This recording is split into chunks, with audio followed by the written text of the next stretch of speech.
Hey, everybody, look up. I'm looking up. Watch out and keep up with your boy StillVinSane. We are here to give you trending news, everything that's going on right now in entertainment, social media, viral sensations. I'm going to go over a list of my favorite TikToks. Let's do it. Let's do it. A little bit of politics. So right now, let's get into something a little serious and at the same time a little ridiculous. South Korea admits agencies mishandled international adoptions. NPR reports that a person named Deanne Borsche Liam, who was born in South Korea and adopted into an American family, about the Korean government admitting adoption agencies engaged in malpractice, basically giving babies off to other families without consent and without even knowing who their real biological parents were. And the biological parents didn't even know that these kids were being given off. So it is so crazy. That's what a way to start. What a way to start. It's based off an interview, and after complaints, they admitted it. The government admits that it mishandled the adoptions. And this started in 1953. It's crazy. I saw a movie, A Woman with the Needle, recently, and it had to do with like kind of stuff like that, like baby people that weren't ready to be parents. They wanted to give it off for adoption. And this woman was taking them in and getting paid to take them, and she was murdering them. It was crazy. Spoiler alert, spoiler alert. I mean, but it's a long ass movie, so it's going to take you a long time. And by the time you get to there, you're probably going to forget that I said that. So let's get into one of the most juiciest ones of the week. That would be the Houthi war plans on the Signal app.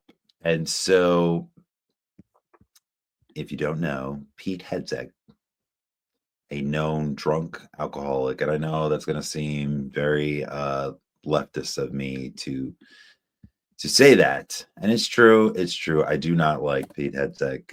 I do not like his tattoos. I don't like the one that is an infidel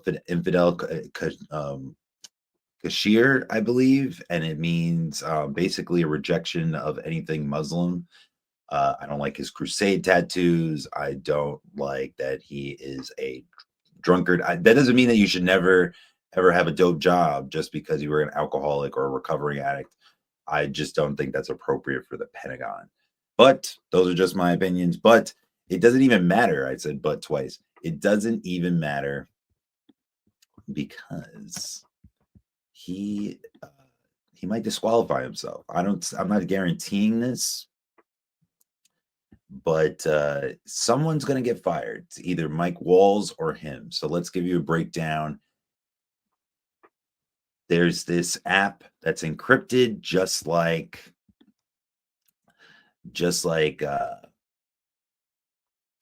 WhatsApp and Telegram, and the government thought it was a good idea, or the Pentagon or the DOD, they thought it was a good idea to bring this to that app, bring, war plan to bomb the Houthis, who are a group of militants, or a militant group, a terrorist group, whatever you want to call it.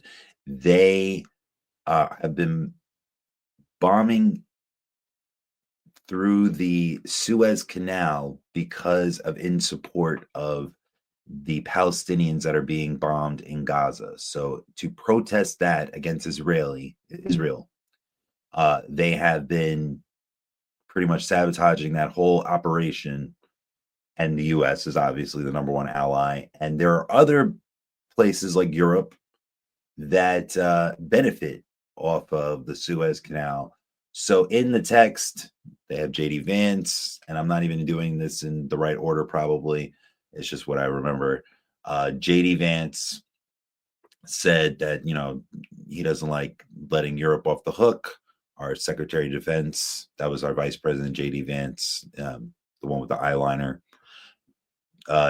Then he said that he doesn't want to, he agrees. And so that's an ally, Europe, of course, whole continent.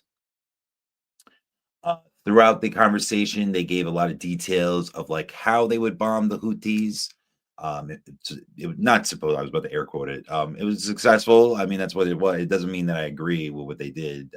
But as far as what their mission was, and they think that Europe doesn't do enough, so that like, and Steve Miller, he's an advisor, a senior advisor on the Trump, and he's a big signature on all immigration policy. He thinks that Europe should remunerate the U.S. for opening up sea navigation, and that's opinion based. If you want to say that you should make everything transactional, nothing wrong with that. Like free trade, free market, like, it is government. Where does that line? But right now we have a president that runs the whole country like a business. It doesn't even matter if so these companies, these moguls and these conglomerates, tech companies, it was very trendy. Mark Zuckerberg, one of the ways that he wanted to make Facebook more profitable was to cut the fat. And so he consolidated, he laid off a bunch of people in waves, different departments, different projects. They just weren't making money anymore, or like they were going in the wrong direction. And it worked. It worked as a company. It doesn't mean it works humanely. A lot of people lost their jobs.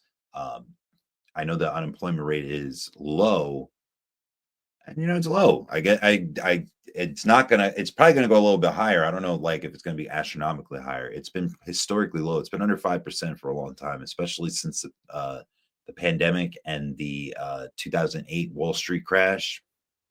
It's pretty healthy, to be honest. 330 million people, that's pretty healthy. So they got caught. They put the Atlantic editor inside the group chat, and homie snitched on everybody. And Goldberg, lead editor for a very established. I'm a fan of the First Amendment also, just like some people proclaim, but part of that is freedom of press. And we're also going to get into freedom of assembly. The White House just banned, they just tried to do an executive order, which is probably going to go through the courts again. All of these are very controversial, too controversial to just do executive orders. They have to go through the courts. And so he wants to make sure that labor unions are not formed in some part of the government. And he put that in very bold letters on the White House website today. And so then we have, and all of this, Trump defends all of these things. It's leaked. The editor from the Atlantic magazine, he saw it. He leaked it all to us. We've seen all the screenshots. Pretty embarrassing stuff. The Intelligence Committee came after them and questioned them, made them testify. They were very dismissive, including and evasive, just like, and one of them was intelligence, head of intelligence, central intelligence. That was Tulsi Gabbard, Pete Hegseth, Mike Walls, national security, all that good stuff. And they just denied. Mike Waltz just apologized recently for making the group chat. Again, Hegseth says that there's no classified information, and Trump has defended them. And I think a head is going to roll, to be honest, but there's no guarantee of that. All good. RFK Jr. has made major cuts. So again, he is following the trend. Oh, and one more thing. A judge has ordered them to preserve the signal messages. So again, I do think heads are going to roll, but that does not mean that's a guarantee that's going to happen, even with that development. So HHS cuts. I'm going to say, so I don't get it. And I've had some of my episodes capped a little bit because I've said that I believe in vaccines and I was for the whatever was going on with the pandemic. And again, if you have a different perspective, you probably call it plandemic, deep state, deep state. But I don't agree with these cuts. But again, this is what is happening. Everything is getting consolidated. Everything, what they think is not part of their initiative. So if it's not red food dye, if you have the measles, if you want to have a committee for community standard living, like community homes and making sure that the elderly are taken care of, that is not a prerogative of this administration. And again, it is cutting 10,000 jobs, 10,000 jobs. So again, in order to save you money, so you're America, you're the company, and Trump is the CEO. And in order for you, the shareholders, to save money, you have to cut some workers. You have to cut some workers. So again, we're like in our apprentice phase right now. So a lot of people, and I'm sure there's a lot of talented people. They'll bounce back and stuff, but it doesn't. It's not fun. It's not fun getting laid off. Not fun. It's not fun for Greenland. Apparently, JD Vance and his wife went to, and it's funny because I'm about to look up her name right now, and Trump didn't even remember her name. So it's I don't want to get it wrong. Where's her name? Well, whatever. I'm not gonna waste time. So it was a very cold visit, no pun intended with the weather, but him and his wife went there, and it was supposed to be just his wife to go, and other officials have gone before. And as you know, Trump has said that he wants to seize Greenland. He wants to annex it from Denmark. One of the countries we've bought or annexed has been Alaska from Russia. That's the one that comes to the top of my head. I don't think that's the last one we did. But right now, it's like I said, it's hunting season for land. So Greenland is on the chopping block. And Greenland, from polls that I've seen, 85% have said that they do not welcome this idea that Trump wants to do a security for America, for homeland security against, I guess, Russia or other factions and other. I don't think that's a good idea. So they visited, and the Danish official, he said that he's welcome to any security. They signed a treaty a long time ago, and he references back to that. I think it was in 1953. And he said he's, based on that agreement, he's things are welcome to be talked about. But he doesn't think that the U.S. has to do it in such a tone. He doesn't like the tone of the U.S. doing this. And I tend to agree with that. I don't believe in expansionism. I think we've done enough with that manifest destiny. And I don't think that we need to be bothering brown people to do that. But again, Denmark, which is a semi-autonomous country, it has their sovereignty, but Denmark looks over Greenland, and nobody wants America to take over Greenland. Well, at least 85% of that country. And over here, who knows, man? Who knows? I don't get it. I don't get why we're doing this. Does this bring down the cost of eggs? I don't think so. Does it make my life cheaper? Does it bring down gas prices? Not to say that those things were like super important to me, but that's super important to major America, to middle America. A lot of people, that's what they really put their hopes upon in the election, whether they saw that and apparently more people saw that in Trump. And I don't think he's doing anything to do that right now. It seems like there's a lot of culture war that he's trying to dominate at the moment. But hey, you make trending on that. We'll take a break from the politics though. But one more. Smithsonian is going woke, and Trump targets, from the BBC, he targets anti-American ideology.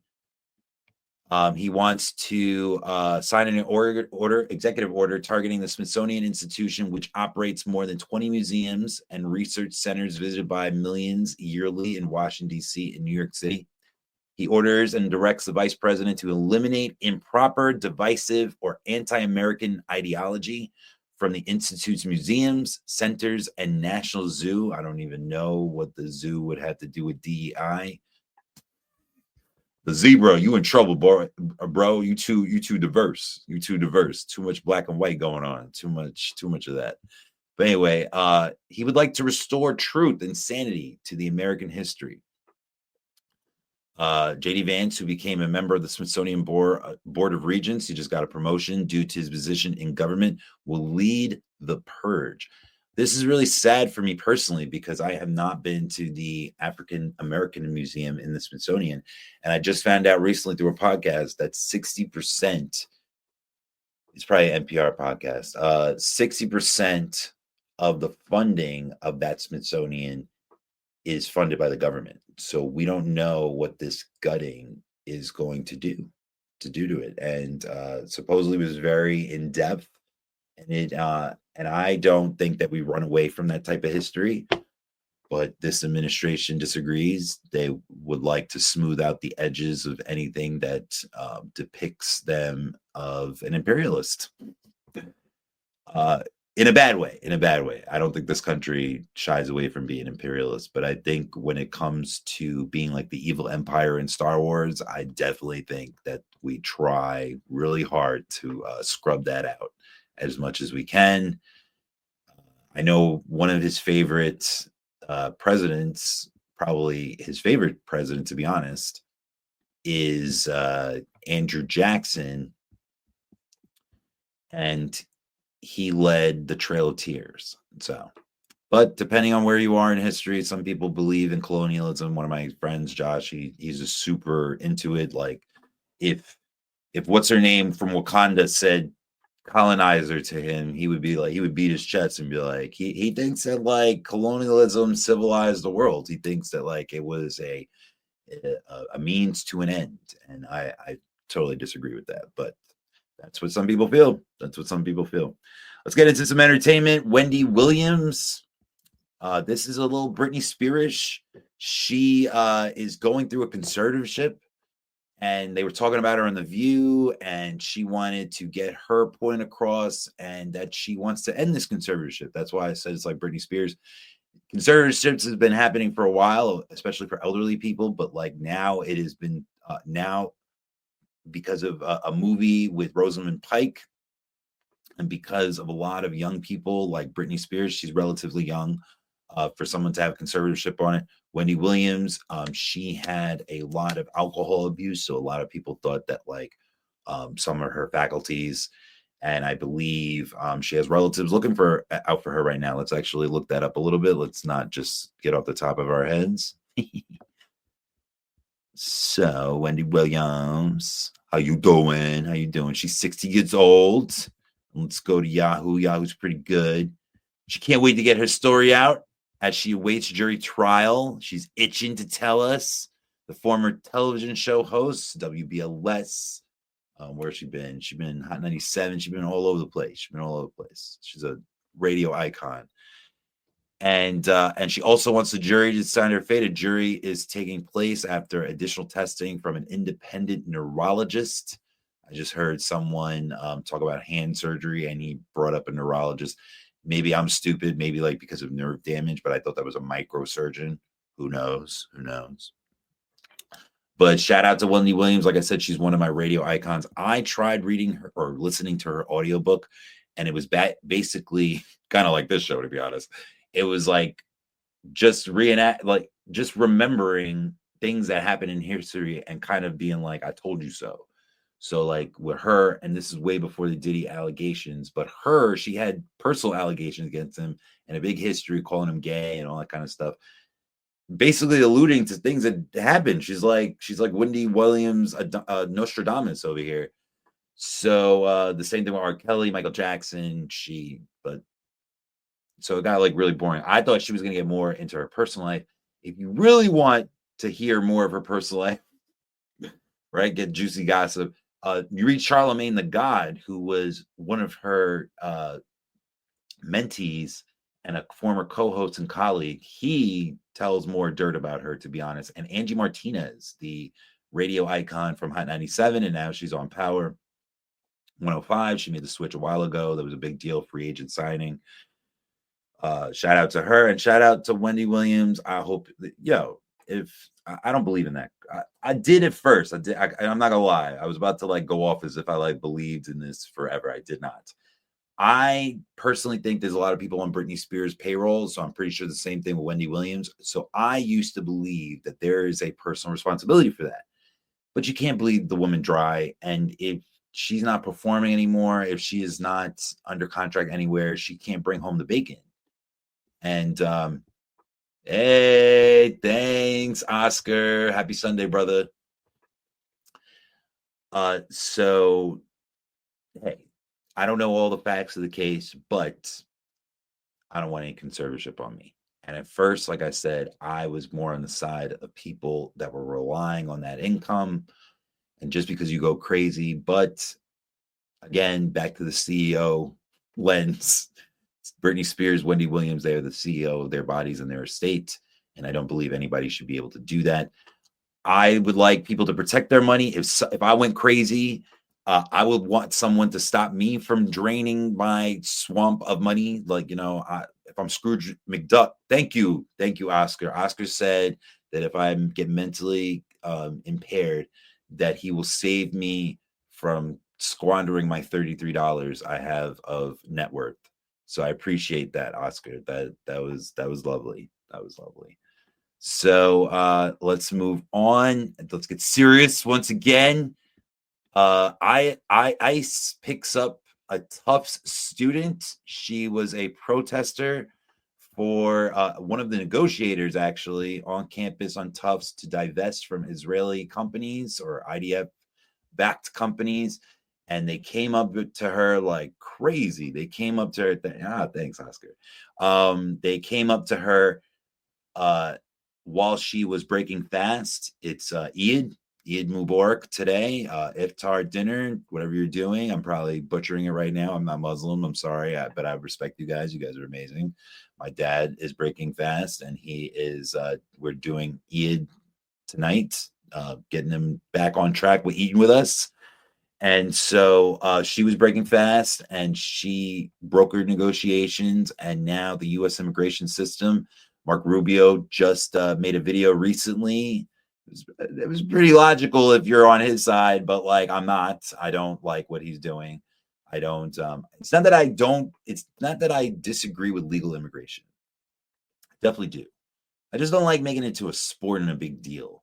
I believe in comprehensive immigration reform. I believe I'm doing it from the inside. I don't believe in all these vanity stats like you just deport people in mass numbers. Especially a lot of these people pay taxes and they don't get any of the benefits back. There's some ways that they do. New York, they have like, ID cards, and some like metro cities like New York, sometimes they do grab the benefits, but most of them they don't. Most of them they don't. That's $12 billion worth of revenue.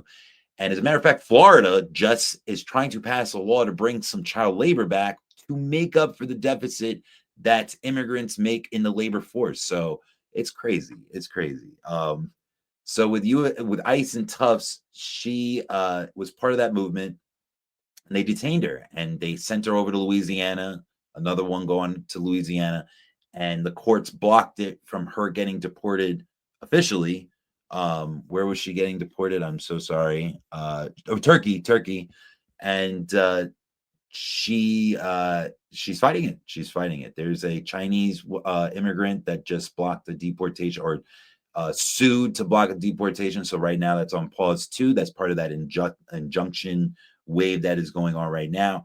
It is in the Supreme Court's hands right now, to be honest, where Trump wants to get a wide limit and scope on injunctions that is happening, because it's happening at a record pace for him. At least 65% of the last like 100 years of executive orders being blocked or paused in a national and universal way has been happening so much that even I've said this before, Supreme Court justices have looked at it and kind of questioned it.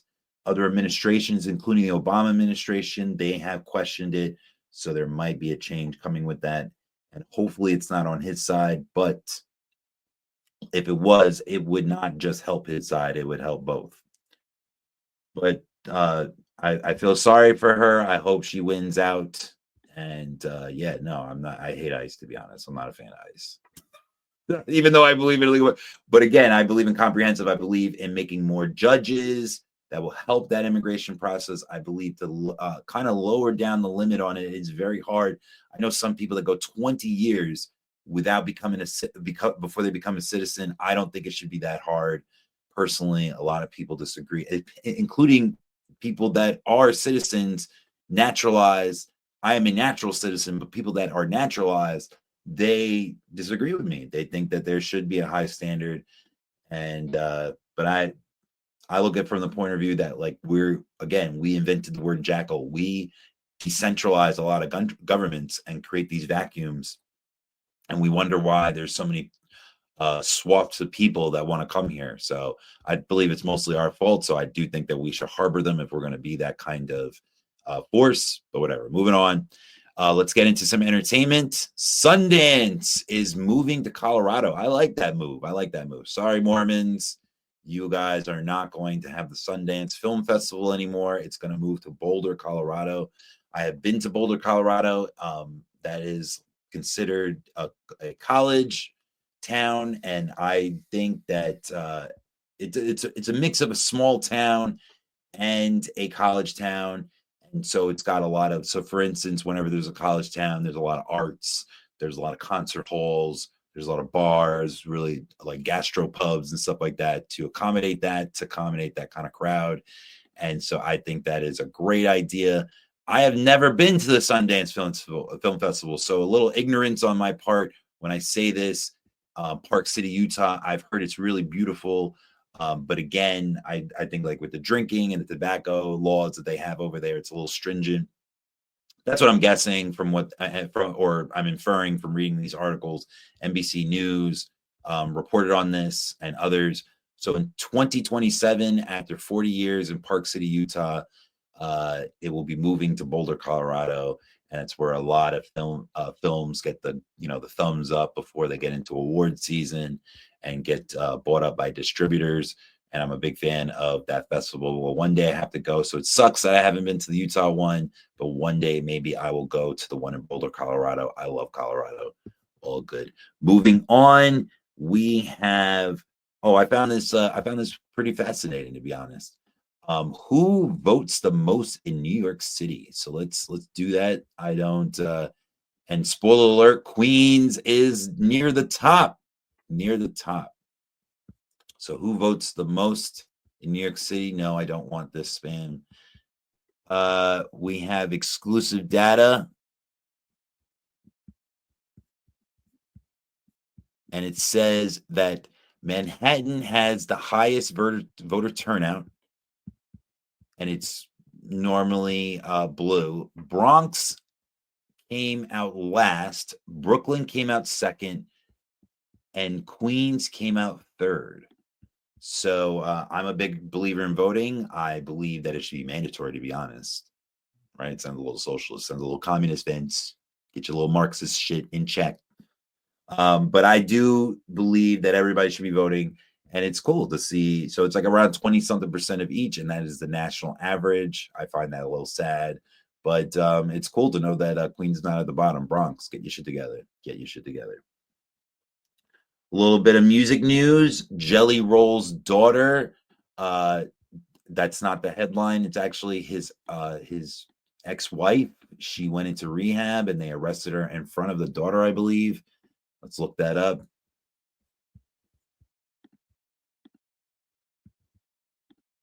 He blames himself for his daughter's anxiety. That's not the headline I wanted to see. Oh, there we go. Wasn't it? Jelly Roll wasn't allowed to see his daughter after getting out of jail. Or was that? No, that's 3 weeks ago.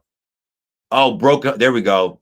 Jelly Roll. So this is the country singer Jelly Roll. He's a 3-time CMA award winner. He's amazing. He's a really good country artist. And he was broken by a mother's struggle with addiction. And that's his reaction to her drug related charges. He is is he a former addict? I believe he's a former addict too. I might be wrong about that. But and his new wife, she is like a vixen and stuff like that. And so they're pretty progressive. They're really cool. He's a very talented artist. And I hope that his family gets through that. Addiction is really serious, and it's a disease, in my opinion. So it affects everybody. It doesn't matter if you are successful. So it affects his family, and I hope they get out of it just like everybody else. Let's get into some more entertainment. If you think that life is unfair, Malcolm in the Middle is coming back with a limited series. Most of the people are back, including Bryan Cranston. It's a revival. And he said, of course, a lot of them are older. It's going to be on Disney Plus. It probably has the girl meets world kind of vibe, or like Full House. They're picking up another reboot of A Different World, and it's going to show Dwayne's child. And so they're going to have, and that one skipped the pilot. That one skipped the pilot. So that's a rare thing.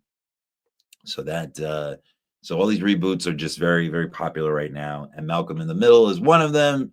I hope it does well. I love Malcolm in the Middle.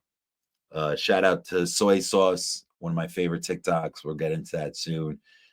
Smash or Pass, and the mother from there was on the Smash list. Congratulations to her.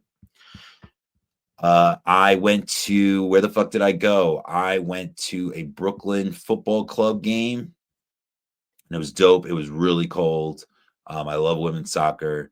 They're one of there's an expansion team into, I believe, I forgot what league, but I'm not one of those people that shits on women's sports. I like women's sports. It just got really cold. It went to overtime, and I believe they won, but it got so cold that they had to. I was in the owner's box, and they had to close the fucking window, and that sucked.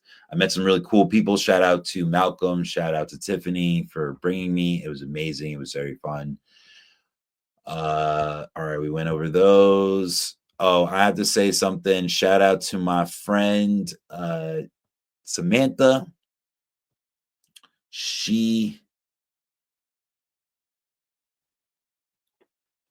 said something really funny. So there's a song by Sabrina Carpenter, and it was very successful last year, and probably bleeding into this year, to be honest.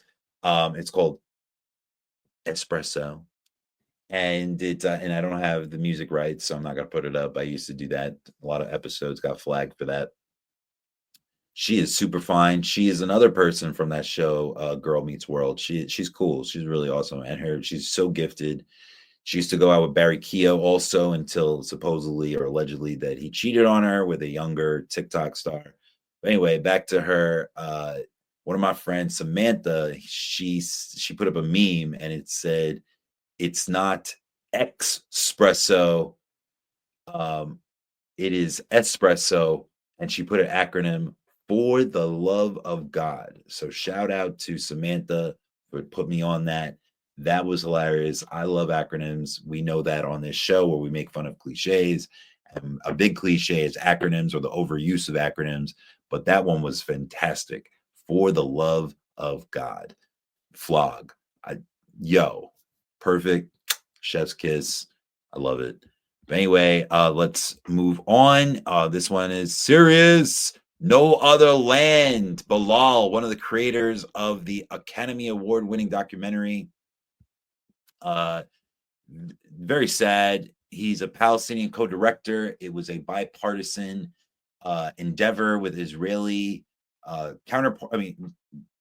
colleagues making this documentary, and it was about Israeli settlers in the West Bank area taking over and hiding behind the IDF and violence. And not to say that there isn't violence on the other side. That's not what I'm trying to say. I'm not trying to say trying to give some excuse for Hamas or for October 7th or for anything like that, or just try to take a side, which I had taken a side, but not in this instance, not while I'm telling this story. No Other Land they highlighted that. And again, it was a coalition of those two people in that land, Israeli citizens and Palestinian citizens. So they came together to make this film. They won an Academy Award. It was very highly acclaimed, not very distributed. As a matter of fact, the mayor of Miami is going through legal troubles because he's trying to ban it in that city. And that is highly First Amendment rights illegal. Can't do that, but he thinks that he's protecting his constituents. But back to the juicy part of this, Bilal was lynched. And when I think of lynched, I think of death because of African Americans here. But he lived, and he got beat up, and he got detained by, I guess, Israeli settlers. And the academy made a letter saying how they felt really bad for him, to paraphrase that, and supposedly they didn't hit the mark. And a lot of people like Mark Ruffalo, they wrote a letter back and said that that's not enough. This is one of our members of our arts society, and he deserves more compassion and more empathy. And it's an atrocity. It's violence. It's violence for making art and for expressing yourself. So supposedly it was for that. It was because some Israeli settlers didn't like how they were depicted in the film. The Israeli government doesn't like it either. They think that it's very one-sided. But in my opinion, I'm on Takashi Coates' side, where he went to those areas and they questioned him why, and including the CBS reporter, CBS reporter, and pushing back, like, why did he create that kind of film or get that kind of perspective? And he was like, the Israeli, not to say that you're wrong if you're a Zionist or anything like that, not what I agree with, but if you do, if you see it from that lens, you're going to think that, like, your story is not told enough. And in his perspective, which I share, I don't think the Palestinian or the Gaza experience is exposed enough. I think that it's always just directed or diverted back to Hamas and militant groups and Hezbollah and all that kind of stuff for the Lebanese people. But the people kind of just get as collateral damage, whether it's government or terrorists or militant groups or opposition groups, rebel groups. The revolution and the resurrection lives on. But shout out to you. I'm glad that you're living, brother Bilal, and I'm glad you're home. And I'm always going to be a big fan of freedom of expression and artistic expression. And just like when Will Smith slapped Chris Rock, I thought that was dangerous. I don't want to get into the morality of it, but I think that's dangerous because comedians are our last line of defense when it comes to freedom of expression. And so when you make them unsafe to have that platform, I think that's super dangerous. But anyway, moving on. Let's do my favorite TikTok accounts. Let's get a little light. One more on the music tip. Chaperone was on the Call Her Daddy podcast, and it was an interesting episode. I'm a big fan of the makers of Unwell. My homegirl, what is her name? She is on the Call Your Daddy podcast. Let's look it up. See, I'm such a fan that I forgot her name, but she's amazing. It's like Allison or something. Abby, something like that. So I thought this was really funny. So Governor's Ball, I'm a big fan. I've been there many years, and it's a great music festival. And Chaperone was there last year, and she said when she dressed up as and I'll give you a little peek at that.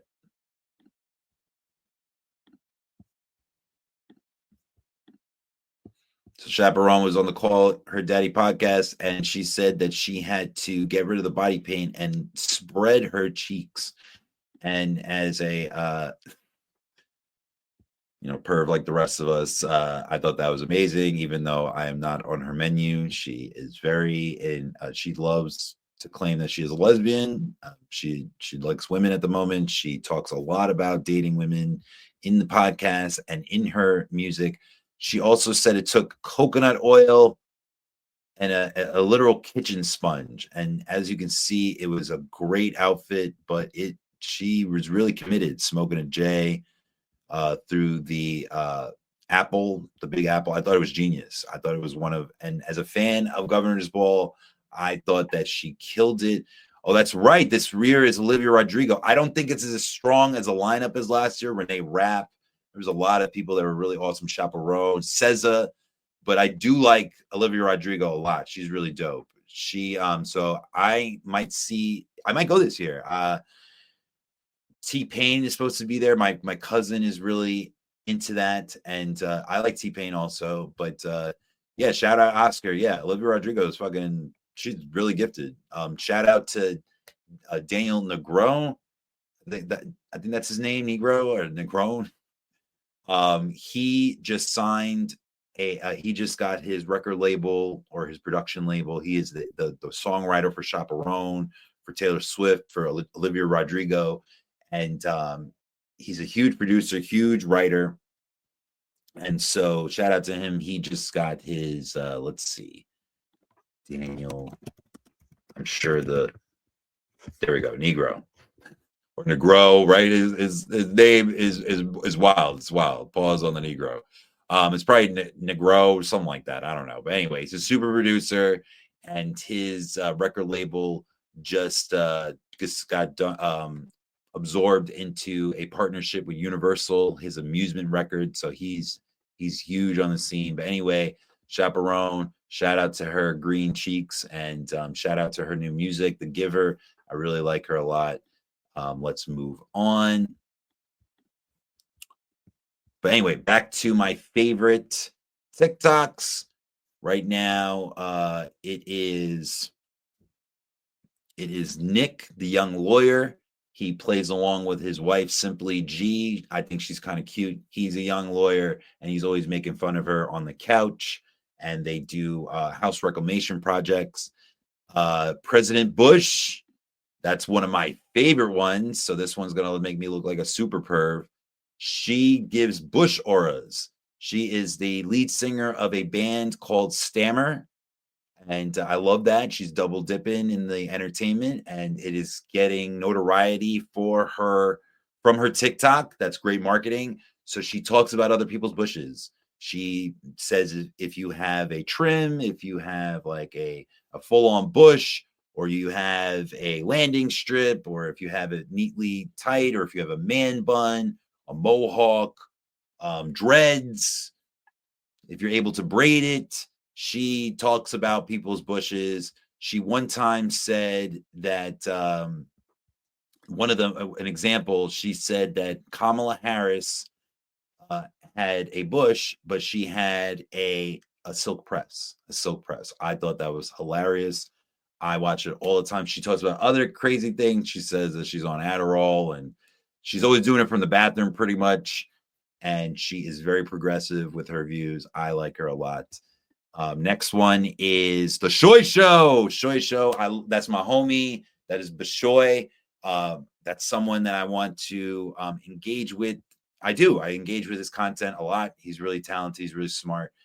He works in IT, and he also has his show on TikTok and YouTube and Instagram, and he does a more conservative or financial view of things than I do, but pretty much in the same format. I enjoy him. We have Lethal Shooter. It's when people Lethal Shooter. Let's do this. TikTok Lethal Shooter.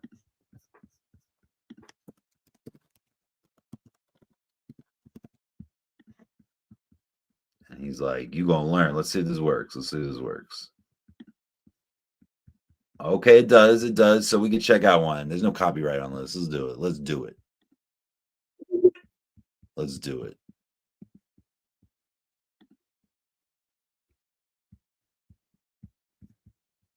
Captions are in the way. All right. To make a gummy while dribbling? Look how far that bottle is. You know I understand it. Come on, man. Not the gummy content again. They the ones bothering me, Andrew. They're bothering me all day, every day in the comments.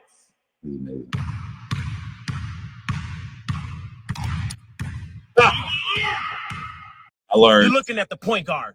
Over 150 nails sharpened with only 2 inches of error to go through. Stay sharp. He's wild. Everybody always making excuses. Okay, I understand it now. Because he would miss it on purpose so that he could show us. Stop playing. People think they understand now, like I do. You think I'm crazy, Andrew? Yes, we think you're crazy. We definitely do. All right, let's do some more. Again, copyright thing. That's usually been the issue, but we're going to. This is one of my homies. This is a pit bull, quote unquote, a Staffordshire, a blue nose, and he is super cute and he talks. And so you ready to spread some love through our words? All right, you gotta let me go first. Okay? You gotta wait. Through words. I'm sorry. You need to let me go, okay? They want to hear me talk shit. Through words of affirmation. I'm dead. He's my guy, man. He's my guy. Moving on quick. Oh, this one's been on for a while. Miss Snow Wolf. I really enjoy her. She does sarcastic interactions with her lover, her husband, and they are so funny. Let's find a good one. Where's my thing? What? I give it to you last. Where is it? I don't have it. Seriously? Let me check your pockets. Check my pockets. Yeah. Where is it? I gave it to you last. Where is it? I don't have it. I need it. Where did you put it? I don't understand. I just gave it to you for you to borrow, and you're supposed to give it back to me. That's how it works. I don't have It's not. It's just like a loan. It's not a permanent. It's not with you forever. It's supposed to come back to me. So where is it? I gave it back to you. You didn't, because I don't have it. And now I'm literally fainting right now. So where is it? Did you lose it? No. Honey, you gotta quit this. You just gotta quit. I just have can't to deal with quit. this. I don't know This how to happens quit. every day. Don't you think I would quit if I could? Do you see how crazy I'm acting right now? Well, Because I can't find it? Okay, well, it shouldn't matter then if you lose it all the time. Just quit it. Just quit it. Yeah. Just up and quit something that I'm obviously very much. Or buy a new one and shut up. Okay. I'm not even married, and I could definitely appreciate that. Let's move on to some sports when it comes to my favorite TikToks. All the Smoke. So it's one of my favorite podcasts, and they have amazing clips, and the best ones right now are Vernon Maxwell. Oh no. Oh, I think we reached our limit. Hold up.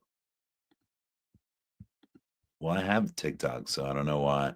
Oh, let's log in. Let's see if we can do this. Have I done it through Facebook before?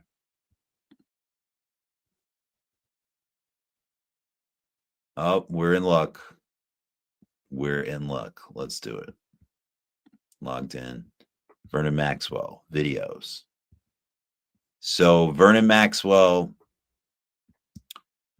he was a former player in the NBA, and he was amazing. He was on the Rockets, great defender.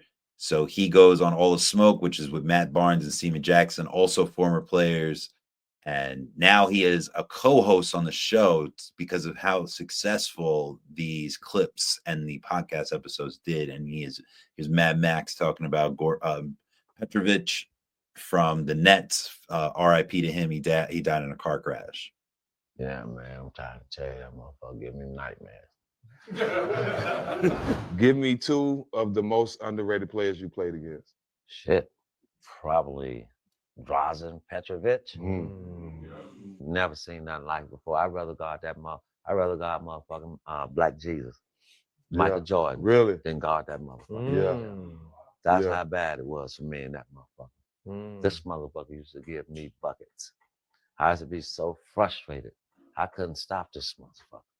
I mean, you can't get this motherfucking inch. Both Not- ways, mid Man, range, but all three, that mid range, all spins. that motherfucker. You know how them motherfuckers in Europe, they got all that. Yeah. Pause. Mid range. All good. All good. Both ways. Anyway, let's move on. Elsie's sign is pretty funny. And that'll be the last one, and I'll just mouth off the rest. Pause again. And this guy, he is selling signs, and he will make fun of woke culture right before he starts to sell his product. If you're on the desert and you have to pick between me, a 6'2" trans girl, or this muffin, which do you pick?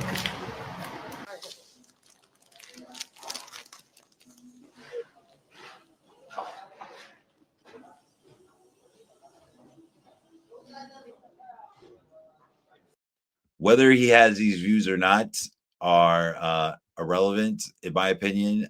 It is great marketing, in my opinion. Keep it up, brother. LC Sign, those are great. There's also Carissa. We have Hollywood, which is a Canadian car dealership, and he asks them questions about hip hop. We have Shay, where she does. She's very young. She's like 26, and she has people make fun of her accent, a country accent, a more Appalachian accent, and she has Appalachian words of the day. The Scarletto twins are from Staten Island, and they're twins, and they have takes on the Yankees and the Giants and Staten Island life and bodega life, and they're nostalgic. They're really funny, and again, they're from Staten Island, so of course they have that vibe. We're gonna wrap it up in a little bit, but let's talk about. I usually talk about new shows, but White Lotus is on season 3. And spoiler alert, HBO is obsessed with incest. I just got to say that. Just got to put that out there. Wow. And I'm not going to mention the players that are involved if you haven't got there yet, but wow, craziness. White Lotus has picked up. Shout out to, I think his name is Mike White, who made the show. It is awesome. It's a great show. It is definitely picked up where it needs to be. Opening day baseball, the Yankees, they got new bats, and they rocked a record 9 amount of home runs. Opening day for a lot of people. Juan Soto is on the Mets. He hit his first home run yesterday. I fucking hate the Astros, so that's awesome that they beat them. LeBron and Stephen A. Smith. I have to touch on that. LeBron is upset at things that Stephen A. Smith has said, which I think is really hypocritical, not for LeBron, but for people that talk about black media and black-owned things. I think it's really hypocritical that people are so critical of Stephen A. Smith, which it makes sense because he's critical himself. That's his brand. He's a sharpshooter. That's the name of his book. So it makes sense that he lives his life like that. But there's been criticism that's come out of Stephen A. on his shows about LeBron James' son, LeBron James Jr., where a lot of people think he only got drafted because of his father. His father made sure that everybody knew that if he didn't sign, that people didn't draft his son, that he would not be on that team, which was the Lakers. I don't think that LeBron James Jr. is trash, or Bronny James is trash. He actually does very well in the G League. He's had flashes of sustainability in this league through the Lakers, through playing in some games. But I think it's so lame that he approached him like that at a game. He just signed his deal to be the highest paid sports broadcaster. So the day of, he comes to him while they're playing the Knicks, and he presses him and says, "Don't talk about his fucking family like that." I think that Stephen A. Smith just doing his job. Is just doing his job. I'm on his side most of it. I do think that Stephen A. Smith has been talking about it a lot. So Charles Barkley hit it on the head and said that it's both sad. They both had a bad week because this is not who they are. This is not their brand. LeBron James took it far too, as a bully is concerned. If that's the way you want to look at it. He went on the Pat McAfee show to express himself and to throw shit on Brian Windhorst, somebody that's been covering him ever since his movie from high school. So I think it's just super. Even though I'm on Stephen A. Smith's side, I do think they need to squash it. It is looking bad, especially for black media, black sports. I don't see why we have to be so divisive in order to get attention. That's just me. That's my bias on that situation. But Stephen A. Smith, if you type in his name or LeBron James' name or both of them together, there is lots of footage on them beefing. It is crazy. It is not stopped. Shout out to the people that believe in DVP. Speaking of acronyms, I don't understand it. So if you watch porn, people put 2 penises in 1 vagina. I don't. So if you don't believe in DP, but you believe in DVP, what the fuck is that? So that's a little bit R-rated. We kept that at the end. I don't get it. I don't get why 2 penises, and I don't want to rub my penis on someone else's penis either. So I don't know why people do that. But there are some porn stars that feature that, and so look up DVP if you want to know anything further with that. Shout out and RIP to the Cotton Club. Quick story before I go. My dad promised while they were dating that he would bring her to the Cotton Club. He fell asleep the night that he was going to. My mom was super excited. He never brought her, and he never will, because the Cotton Club is closing very soon. And Eid Mubarak to my dad. He is Muslim. I am not. I'm not religious. He has converted somebody in my family recently. But it's cool. Beautiful religion. Judaism is beautiful too. I've talked about Israel on here. I just want to make sure that everybody knows that there are many Jewish people that are on the side of protecting Palestinians. Doesn't mean that they're protecting Hamas. Nobody wants to protect a terrorist group. Again, there are many definitions of that. But anyway, Eid Mubarak. It's a beautiful time. Break your fast. Get your iftar on. I really appreciate, I do, again, even though I'm not religious, I appreciate religion, Buddhism, all of those religions, Hindu. I think religion is beautiful, especially if you carry it in a respectful way and it helps and enriches your life. And so let's get out of here. I went to the park with my family yesterday. It was beautiful. And then it bitch slapped us. It was bipolar, the weather. It was like, nah, son, like, we're not doing that. And it's cold again today, but I love spending time with my new nephew. Shout out again to Osmalo. He is big on Twitch. He got me on Discord. I'm trying my best to keep up with the new people on there. And thank you. Gotta highlight his reaction. It's true. It was bipolar vortex. Boom, boom. Yeah, it was like 80 degrees. And then again, when I was at the soccer game, Brooklyn Soccer Club, I should have brought it. I got a cool, I don't even care about swag. I'm in marketing. And so swag is like nothing to me. Like, it's like just China brand shit all over. And so, but they made a cool scarf and it was dope. So shout out to Brooklyn Football. Thanks, man. Shout out to Brooklyn Football Club. But again, Oscar does Fortnite on there. I still have it downloaded. Right? He makes fun of me that I don't download it. Stop blaming your wife for not going out and start hanging out with your friends more often. Oscar, I love you, brother. And I love Kim. Still love Kim. Stop blaming her. It's not her fault. Nah, you're my boy. And I would love to stream with you again. Yo, you were on. Yeah, next time. It's one of your favorite phrases. Or wait until next year, or we'll see, when you're talking about the Knicks or the Mets, or that's one of your favorite phrases. But anyway, again, shout out. You're one of my homies. You're a beautiful person, man. And so I would love to stream on there. I would also, I saw you playing 2K. I saw you. You were on the campaign probably. But you got, don't be ducking me on 2K, boy. Don't be ducking me. Anyway, please follow us on all accounts, Instagram, all the great socials, Twitch, StillVinSane, Keep Up Pod on Facebook. Shout out to my grandmother for watching the show on Facebook. Thank you.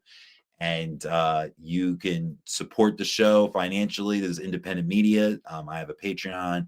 I have a Cash App. I have a Venmo. Thank you to Jen Graziano. Thank you for supporting the show. Thank you for watching. I know we have different opinions. I don't know exactly where. I kind of tell sometimes. But even with saying that, I'm glad that you get to hear my perspective and you get to hear me joke around on some entertainment as well and some funny viral shit. But shout out to you. She was my former babysitter and I love her to death. And I hope much success for the family. They babysitted me too. They were intricate in my growing up. And so I'm a big fan of the Grazianos for sure. Shout out to Woodside. It's where I reside. And so follow us on those channels, support our channels, support us financially if you can. Get me a cup of coffee. That'd be awesome. And download us wherever you pod, Spotify, Apple Music. We're there. We're everywhere. YouTube, TikTok. And I've been putting up baseball shorts on YouTube Shorts. So go check those out. Go Yankees. Go New York sports. And yeah, fuck all those other sports. I don't give a shit. I'm very regional when it comes to that. Anyway, you better listen up, shut the fuck up, and keep up with your boy StillVinSane. Over and out, homies. That is episode 17. See you next week. Sunday, Eastern Standard Time, 11 a.m. live, or go download it.